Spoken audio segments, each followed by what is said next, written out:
Diceborn Heroes. It's a 1-to-4 player, cooperative fantasy dice game inspired by a lot of Japanese RPGs. You and your friends are adventurers in the land of Diveless. Now the game's going to take you on 3 quests, facing monsters and perils along the way. The choices that you make will be affecting future quests and playthroughs. You may defeat the boss, you may not. But the next time you play your game, it'll forever be changed by the actions of the previous heroes. Before we begin, each player is going to select one of 4 hero classes. First off, we have the Mage, who's a student of magic that can chain lightning attacks to multiple targets and manipulate the values of dice. We have our Thief, who's a treasure hunter that can steal items from enemies, evade enemy attacks, or damage enemies from the shadows. And we have our Fighter, who's a hardy warrior and can block attacks and counter, or charge with a body slam. And we have a Priest, who's a helpful healer with the versatility to revive allies or light up undead enemies for extra damage. For a single player game, we're going to select 3 of these heroes. So unfortunately, we're going to have to ask the Thief to sit aside. Then each player is going to get their own personal goal card, which is something that they can complete during the game.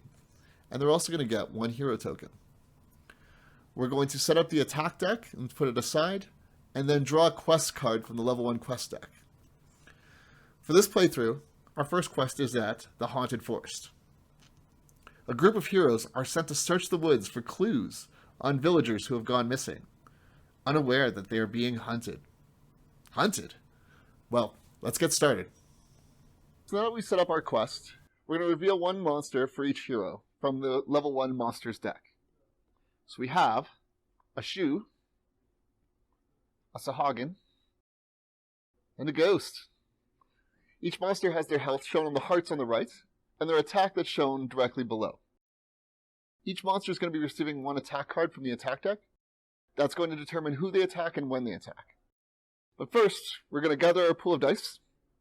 Each hero is going to receive 1 green die that's shown on the bottom left of their hero card, plus an additional green die for the player. Okay, so we have 2 5s and 2 2s. So now we're going to assign dice to each hero. Each hero can have 1 die assigned to them. Some attacks require a minimum value in order to complete that attack. So we're going to have our Mage do a lightning attack. We're going to set up a Holy Light for our Priest. Then our Fighter is going to set up a block and counter.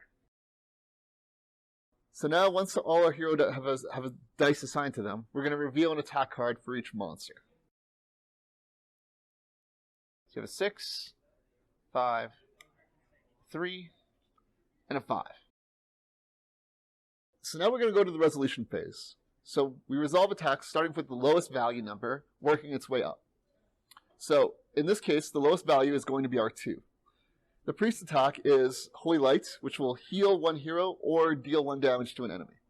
We're going to choose to deal 1 damage to an enemy, and we're going to put a wound onto the Stalker Spider. The next lowest one is the Sahagin, who has a 3. Its attack is going to do 1 damage to 2 targets, and it's going to look for a hero with a die assigned to them of 3 or greater. So our 2 targets are going to be either the Mage or the Fighter.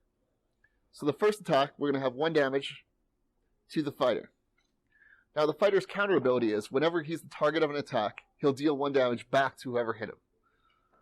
So the Sahagin is going to suffer 1 wound from that. Then next it's going to find another target, and it's going to hit the Mage for 1 damage. After its attack is resolved, you take the attack card, and you put it into the discard pile up here. So our next attack is going to be the Fighter, the Mage, or the Ghosts, or the Shu. So we can resolve them in any order. I'm going to have the Fighter go first.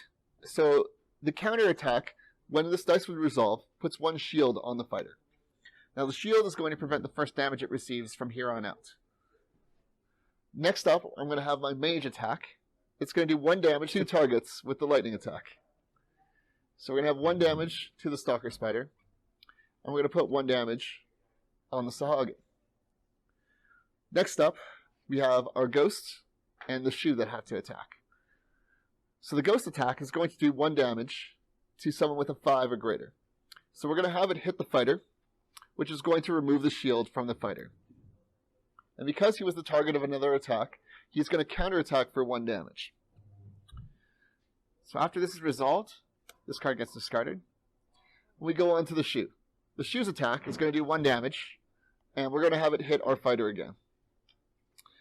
And once again, our fighter hits back for 1 damage, and then that attack is done. Lastly, we have the Stalker Spider.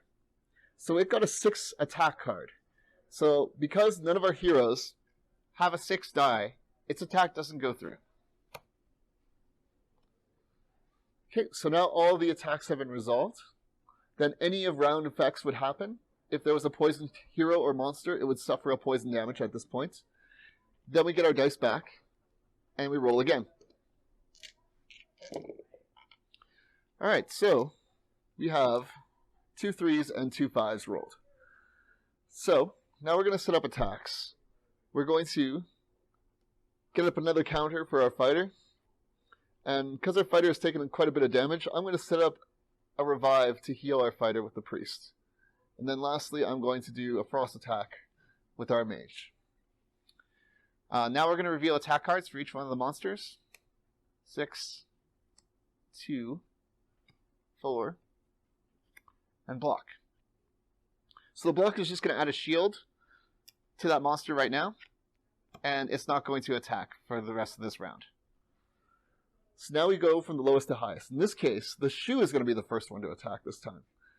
So it's going to do 1 damage, looking for a 2 or greater. And it's going to target our mage. So our mage suffers 1 damage. And mage's attack also has a counterattack ability. So it's going to do 1 damage to the shoe. And then that's going to get discarded. Next up, we have our mage's attack. So the frost attack has an active ability of doing 1 damage to a target. We're going to have it attack this Sahagin to try to kill it before it attacks. So now that it's suffered 3 wounds, this is considered to be defeated. So you remove all the remaining wounds on there, and you're going to add it to your personal score pool. Once it's defeated, you're also going to add back a number of attack cards equal to the number on the left. So that's going to shuffle, put 1 card back into the attack deck. So we take the top card of the attack pile and put it to the bottom of the deck. Alright, because its attack didn't go through, this will get discarded immediately afterwards. So our next attacks are going to be our 5s. So the fighter is just going to get a shield. And then the priest is going to be able to heal 2 wounds. In this case, I'm going to heal 2 wounds off the mage because he has only 1 hit point remaining. So those get removed. And then lastly, the Stalker Spider has a 6 again, so it's going to miss everyone. Alright, so at the end of the round, we can gather our dice back and roll again.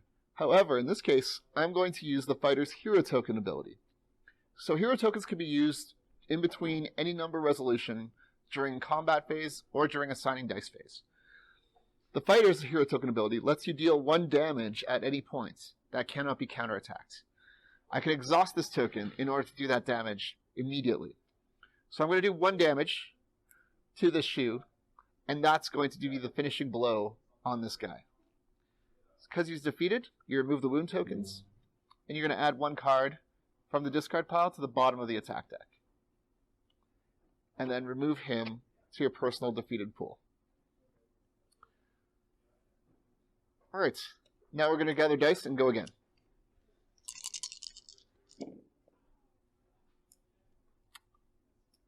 Alright, so we got a lot of options now. We have 2 6s, a 5, and a 2. So the spider and the ghost both have 2 health remaining. The ghost has a shield, and the ghost also has a counterattack if we try to attack it directly. So let's try to get a killing blow through. We're going to set up a fireball with our mage. We're going to bring out a body slam with our fighter. And then we're going to do a purify attack for our priest. Now that we've finished assigning our dice, we're going to reveal 1 attack card for each one of these guys.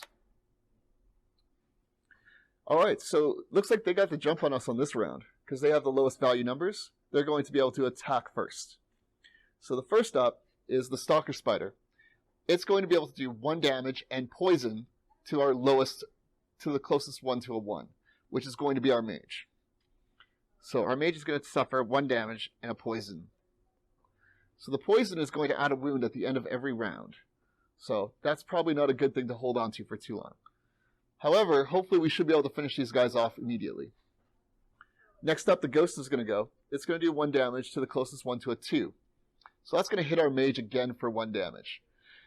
Our Priest has a hero token ability as well, which will let you prevent 1 damage from any hero or ally.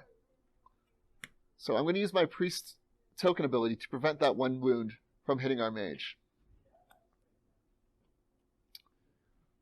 Alright, and next up is our mage. Mage's attack is a fireball. It's going to do 2 damage to 1 target. I think now's a good time to take out this spider before it bites back. So that's going to do 2 damage to it, and because it has 4 health, it is immediately defeated. So he's going to be moved off into our personal score pile, and it's going to add 2 cards from the discard pile to the bottom of the attack deck.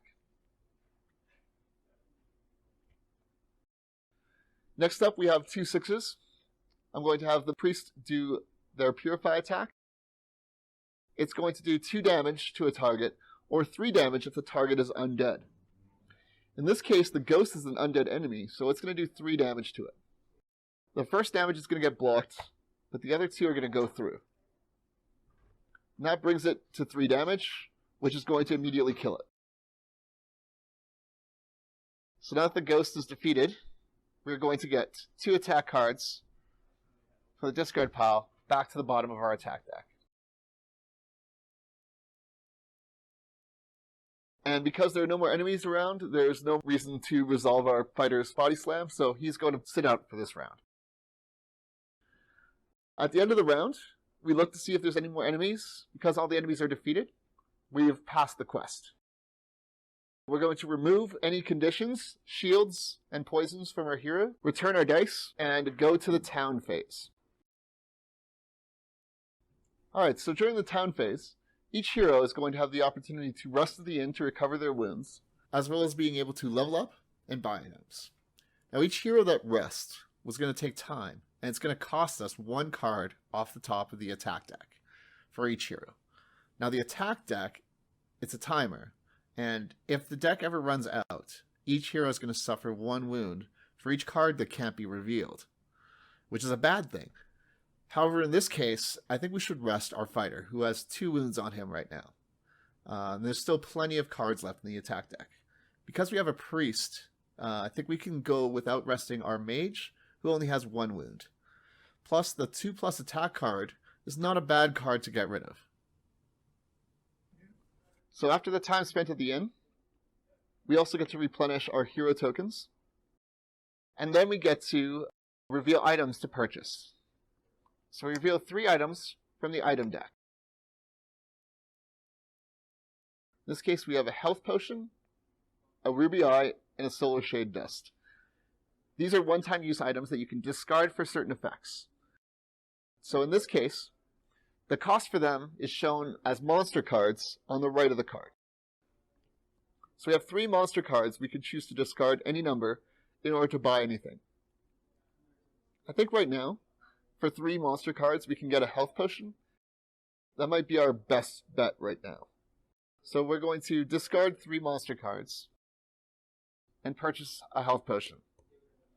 The rest of these are going to get discarded, and we're not going to be able to purchase those. So after we've done that, we get to level up our heroes. So when leveling up your heroes, you're going to flip the card over, and you're given 2 options for attacks, as well as a new class that you can choose to level up towards. So the mage can become an illusionist, the priest can become a time sage, and the fighter can become a knight. Now you can look through the hero cards and find corresponding heroes for each one of them. And then you can choose one of the 2 attacks, and then cover up the remainder of the card with your new class card. So instead of leveling up to a new class, you can choose to keep your class and instead take one of the 2 abilities on the back of your new class card and add that to your attack pool.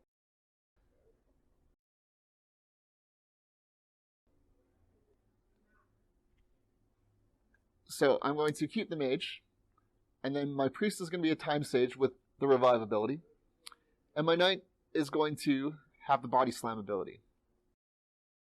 Then you collect your new dice. So the mage is still going to have a green die, the time sage is going to have a blue die, and the knight's going to have a red die. Plus we always have our starting green die regardless. So these are our new dice. Now once we've collected our dice, leveled up our heroes, and bought items, we're going to go to our next quest. So the next quest is going to match the symbol that was on the previous card. So in this case, we're going to look for this mask symbol. The White Manor. This gives us 2 more choices for a new quest, after which we'll reveal additional enemies from the level 2 monster pile and go on to another encounter phase. We'll do 3 rounds of quests and then face the final boss. Well, I hope you enjoyed a quick look at one of our first adventures in Diceborn Heroes. Now our heroes have come a long way, and there's still a variety of upgrades and classes that they can master. Now the game can be played in 60 to 90 minutes as a single adventure, or it can be played as a campaign where each playthrough you start with a new generation of heroes on a new quest after the previous one. And all the found relics will get added to the item deck, and all the attack cards that got added previously will remain in the attack deck and continue the story. So, if you save someone, they may come back to help you. Or, if you avoided danger or greedily took rewards, they may come back to haunt you. And that is Diceborn Heroes.